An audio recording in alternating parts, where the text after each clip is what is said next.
Samsung A56 5G telefoniga qanday quvvatlagich tanlashni bilmayapsizmi? Sizning ham telefoningiz sekin quvvat olyaptimi? Balki siz quvvatlagich tanlashda xato qilgandirsiz. Unda sizga beradigan ma'lumoti manfaatli bo'ladi va telefoningiz sizga uzoqroq vaqt xizmat qiladi deb o'ylayman. Batareyka sig'imi 5000 mAh, litium ionli Li-ion batareyalar tizimi mavjud.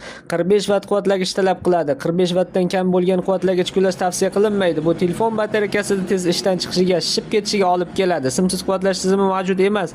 Tezkor quvvatlash mavjud. 65% ga 30 daqiqada ko'taradi. Oddiy quvvatlash holatida 100% quvvat olish uchun 1 soat 13 daqiqa kerak bo'ladi. Internetdan foydalanganda 11 soat 28 daqiqa. Videolar tomosha qilganingizda 19 soat 50 daqiqa. O'yinlar o'ynaganingizda 4 soat 53 daqiqa. Kutish rejimida 131 soat. Umumiy avtonomik holatida esa 28 soat 42 daqiqaga yetadi. Agarda sizga ham shunaqa ma'lumotlar qiziq bo'lsa, videomiz izohiga yozib qoldiring. Videomiz manfaatli bo'lgan bo'lsa, bizlarni kuzatib boring. Hozircha xayr, salomat bo'ling.